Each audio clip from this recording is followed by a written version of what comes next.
So I thought this story was interesting. We've seen this time and time again. There's companies like this company here, Navigant. This chart here you're seeing on the screen shows all the different companies that do autonomous driven vehicles, and it shows execution on the left chart and strategy on the right.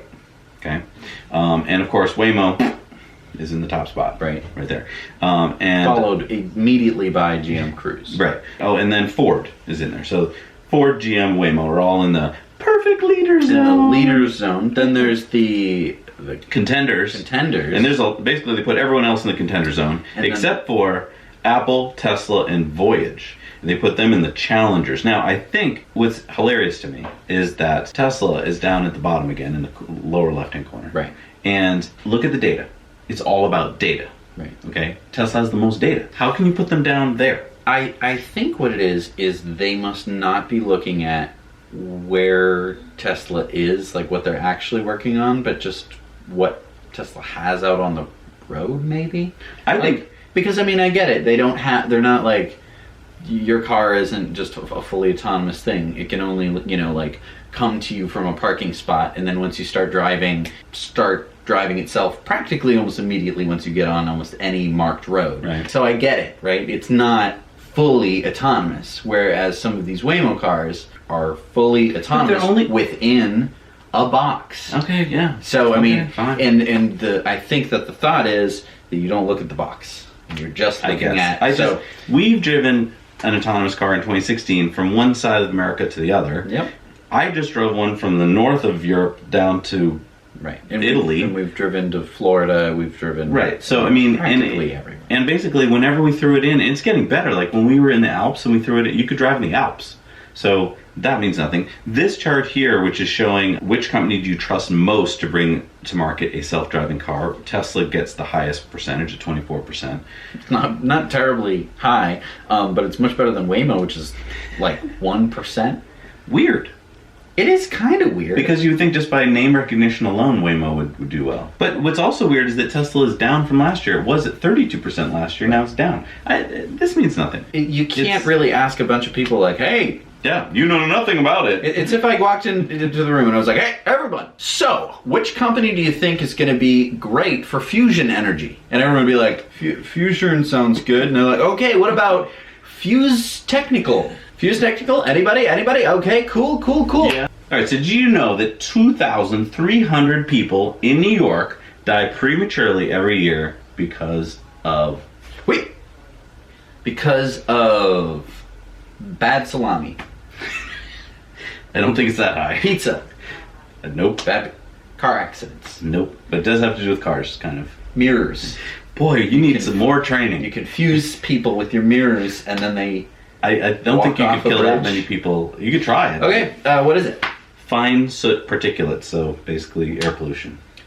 2,300 people in New York. In just New York? Just New York. City. Yeah, so all those people every year, fine soot particulates, die, pollution. That's crazy. No one talks about it. No one gets upset about it. No one goes, what are you going to do about it? No one, you know why? Because when you die, it's not like a little flag comes up and goes, I died of air pollution. They don't open up your lungs and go, oh, hey. So the good news, can we find some good news in this? Yes. The good news is that the New York Attorney General, they reached an agreement with American Electric Power to fund 9 all-electric delivery trucks for New York City nonprofits. Wow, 900 electric trucks. No, 9. Just 9.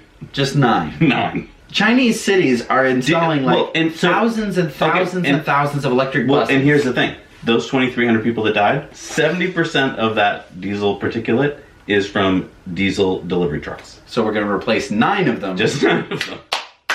Problem solved it, everybody. We got it. 9 delivery trucks. We've been in London all week, taking the tube a lot, which is an electric-powered train. Yeah. And I was thinking about this. When you're in the tube, of course, they have to be electric-powered. Otherwise, we'd all die. Yes. Right? If they were diesel-powered, right, yes, we would all drop dead. So they have to be. So when things have to be a certain way, we humans do it. For some reason, people went, oh, you know what? We're in a tunnel. They have to be electric. Right. And when they're out of the tunnel... And we'll make it work. Right. Even though it's before the time where we think electric cars could be possible, we're going to make... That's the key. It works. But for some reason, when it's just... Oh, it's out of a tunnel? Oh, we can do whatever we want now. We can pollute all we want. Right. People will die, but we won't know so much about it. Right. It's a win It's 9 small- delivery trucks. It's the It's a very American win. participation trophy win. Yeah. You got some trucks. Here you go.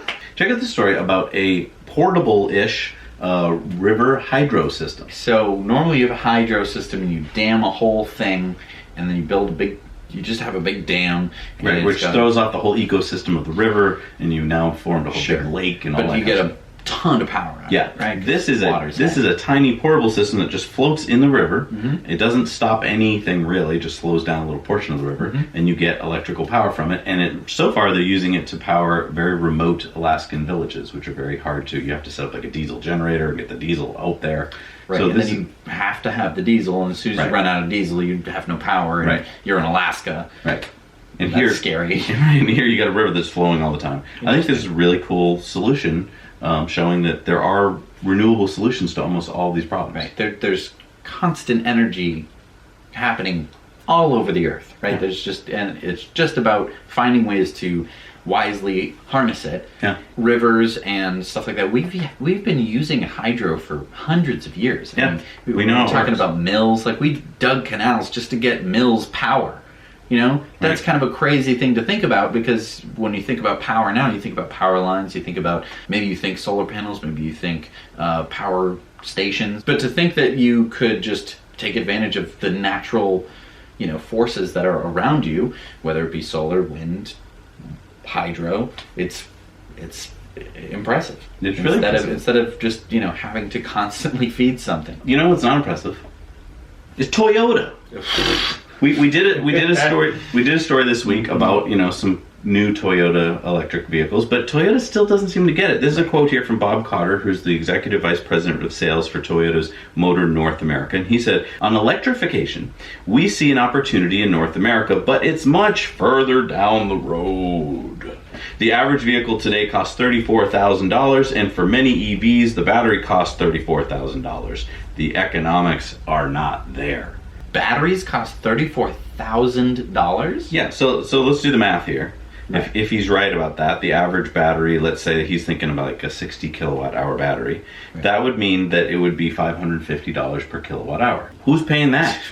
You know what? If you buy them on Amazon, you're probably paying close to that. If you're Yeah. buying like individual cells Oh, and the building on you pack Amazon, yourself. yeah. So I mean, Tesla is believed to have costs below $150 per kilowatt hour. Mm-hmm.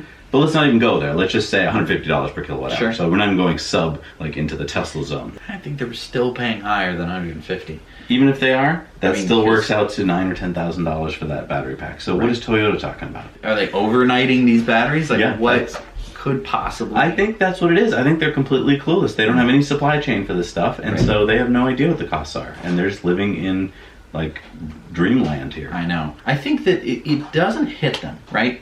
Because it didn't hit Germany until the Model 3 landed in Germany, right? Good point. Hasn't hit Japan.